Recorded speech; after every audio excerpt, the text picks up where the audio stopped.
Brother Bhagat Singh గారు ఉన్నారు. చాలా మంచోడు, చాలా గొప్పోడు, నిస్వార్థంగా సేవ చేశాడు. ఒక్క రూపాయి ఆయన పేరు మీద వేసుకోలేను, ఒక్క రూపాయి సంపాదించుకోలేను. చిన్న చాప మీద పడుకున్నాడు, చిన్న గదిలో ఉన్నాడు. ఉంది ఇప్పటికి హైదరాబాద్, నేను చూశాను. నా ఫేవరెట్ ఆయన. ఆయన అంటే నాకు ప్రేమ, లవ్. భగత్ సింగ్ గారు అంటే ఎంతవరకు నిస్వార్థమైన సేవను బట్టి. ఆ రోజు మెయిన్ స్ట్రీమ్ చర్చెస్ ఏవైతే ఉన్నాయో, ఆర్సిఎం చర్చ్ కానీ లేదా సిఎస్ ఇలాంటి మెయిన్ స్ట్రీమ్ చర్చెస్ ఉంటాయి కదా, ఆ చర్చెస్ని ఎదిరించి నిలవబడ్డాడు. ఆ రోజు ఆయన ఎదిరించి నిలవబడ్డాడు. ఆ రోజుల్లో బాప్తిసం ఇచ్చేది ఎవర్రా అంటే వాళ్ళే. ఫస్ట్ టైం ఈయన బాప్తిసాన్ని స్టార్ట్ చేశాడు. ఆ రోజుల్లో తెలియదు, ఇప్పుడు ఎవరికి ఇప్పుడున్నాలో తెలియదు. ఇదంతానే చరిత్ర. బాప్తిస్మం అనేది మెయిన్ స్ట్రీమ్ చర్చెస్ కాకుండా ఇండిపెండెంట్గా చర్చ్ పెట్టి బాప్తిసం ఇచ్చిన మొట్టమొదటి వ్యక్తి ఈయనే, భగత్ సింగ్ గారే. ఈరోజు మొత్తుకొని వస్తున్నారో తెలియదు చాలామందికి ఆయన చేసిన చరిత్ర. నంబర్ 2, మనం రొట్టె ద్రాక్షరసం తీసుకుంటున్నామా? ఈ రొట్టె ద్రాక్షరసాన్ని ఇప్పుడు మనం అందరూ ఇండిపెండెంట్గా తీసుకుంటున్నాం కదా, దీనికి కారణమే ఆయన. ఫస్ట్ టైం ఆయన చేశాడు దీన్ని.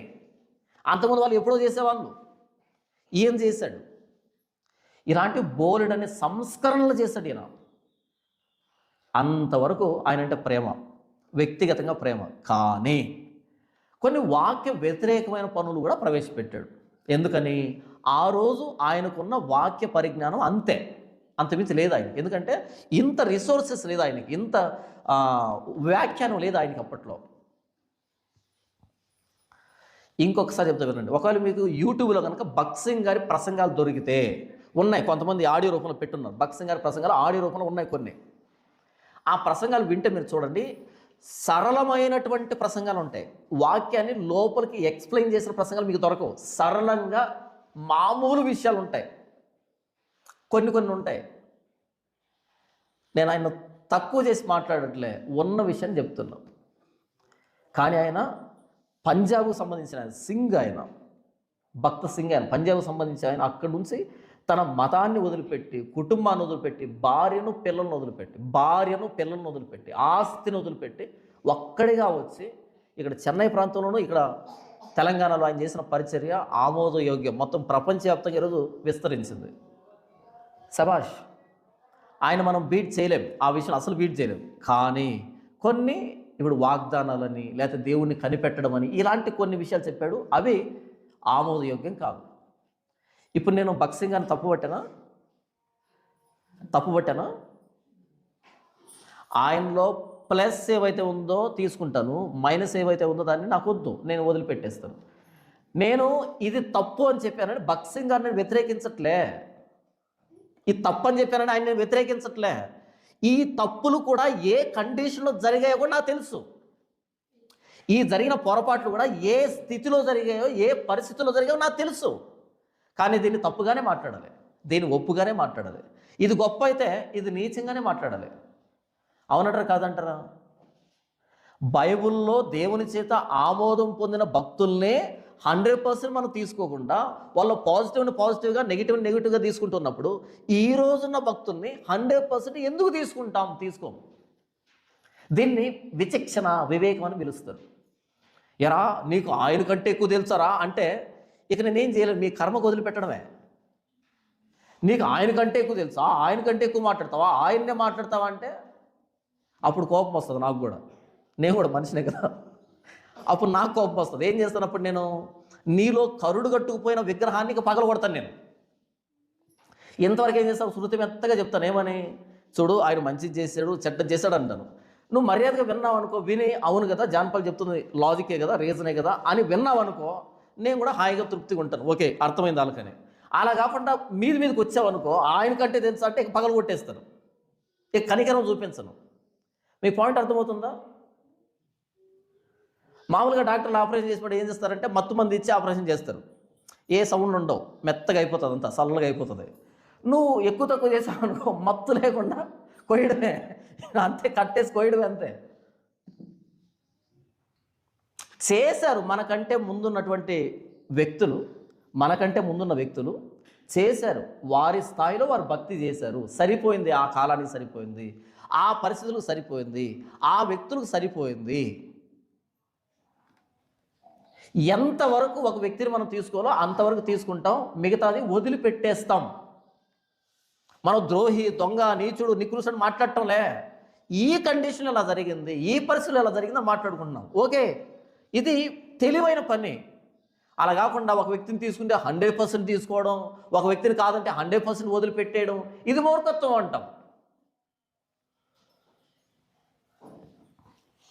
ఇక ప్రేమిస్తే ప్రాణం పెట్టేంతగా ప్రేమించడం, ద్వేషిస్తే ప్రాణం తీసేంతగా ద్వేషించడం, ఇది తప్పు అని చెప్తున్నా.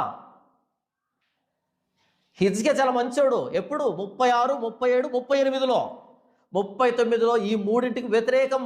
39లో హిజ్కియా గురించి మాట్లాడుతాం ఎంతసేపు. 36, 37 చాలా గొప్పగా మాట్లాడుకోలేదా? ఆయన చేసిన ప్రార్థన కానీ, ఆయన తప్పించిన విధానం కానీ, ఆయన కన్నీళ్ళు కాల్చిన విధానం గొప్పగానే మాట్లాడుకున్నాం.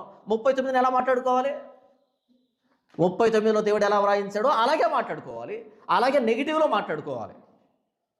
అలాగే ఒక భక్తుడు ఒక విషయంలో తారాస్థాయిలో ఉన్నాడు, అలాగే మాట్లాడుకోవాలి. ఆయన్ని ఒక స్థితిలో ఇలా నీచానికి పడిపోయాడు, ఇలాగే మాట్లాడుకోవాలి దీన్ని. ఒక వ్యక్తి మంచోడు అంటే పూర్తిగా అంతా తీసుకోకూడదు, ఒక వ్యక్తి చెడ్డోడు అంటే పూర్తిగా చెడ్డోడు కాదు. ఆనాటి కాలమాన పరిస్థితులు ఏంటి, చారిత్రక పరిస్థితులు ఏంటి, ఆనాటి సాంస్కృతిక పరిస్థితులు ఏంటి, ఏ పరిస్థితులు అలా చేయవలసి వచ్చిందని అర్థం చేసుకుంటాం, దాన్ని పక్కన పెట్టేస్తాం. ఎక్కడైతే పాజిటివ్ ఉన్నాడో దాన్ని మాత్రమే తీసుకుంటాం. విశ్వాస వీరుల్లో సంసోను ఉన్నాడు. ఈ హెబ్రీ 11లో ఎవరున్నారు? విశ్వాస వీరుల్లో సంసోను ఉన్నాడు. అబ్బో, దేవుడు విశ్వాస వీరుడుగా ఎంచాడు సంసోను అని. మనం కూడా 4-5 పెళ్ళిళ్ళు చేసుకుందామా?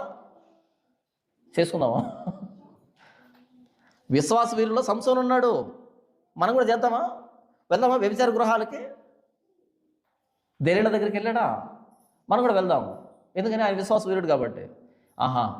ఎక్కడ విశ్వాసాన్ని ప్రదర్శించాడో దాన్ని మాట్లాడుతాడు తప్ప మొత్తం జీవితాన్ని కాదు. గిద్యోను ఉన్నాడు. అబ్బో, విశ్వాస వీరుడు. మనం కూడా చేసుకుందామా బహుభార్యత్వాన్ని? ఎఫోదు నిలవబెడదామా బంగారు విగ్రహాన్ని? లే, ఎక్కడ విశ్వాసాన్ని ప్రదర్శించాడో దాన్ని మాత్రమే తీసుకుంటాం. కాబట్టి నేనేమంటానంటే 39వ అధ్యాయం యెషయా గ్రంథం అత్యంత భక్తి శ్రద్ధలు ప్రదర్శించి, విశ్వాసాన్ని ప్రదర్శించి, కన్నీళ్లు కార్చి అటు దేశాన్ని రక్షించాడు, ఇటు దేహాన్ని రక్షించుకున్న హిజ్కియా ఈ 39వ అధ్యాయంలో అహంకారాన్ని ప్రదర్శించి దేవుని మహింపరచుకున్న తనను తాను మహింపరచుకొని దేశం సర్వనాశనం కావడానికి, 70 సంవత్సరాలు చెరలోకి పోవడానికి, అనేక మంది నాశనం కావడానికి, చనిపోవడానికి కారణమయ్యాడు. అనేక మంది నపుంసకులు కావడానికి కారణమయ్యాడు రాజైన హిజ్కియా. ఈ 39వ అధ్యాయం అన్నది టర్నింగ్ పాయింట్, అది మలుపు, యెషయా గ్రంథానికి మలుపు. ఈ 39వ అధ్యాయం అయిపోయిన తర్వాత 40వ అధ్యాయం వచ్చేంత వరకు 150 సంవత్సరాలు చీకట్లు గడిచిపోయింది. ఈ హిజ్కియా అవిధేయత అనే చీకట్లో ఆ 150 సంవత్సరాలు గడిచిపోయాయి. కానీ ప్రభువైన యేసుక్రీస్తు వారు హిజ్కియా అలాంటి అవిధేయుడు కాదు, ఆయన విధేయుడు. ఎంతవరకు విధేయత చూపించాడంటే పశువుల తోటలో పండుకునేంతవరకు విధేయత చూపించాడు. గెత్సెమనే తోటలో కన్నీళ్లు గాల్చేంతవరకు విధేయత చూపించాడు. శిలువ మీద ప్రాణం పెట్టేంతవరకు విధేయత చూపించాడు.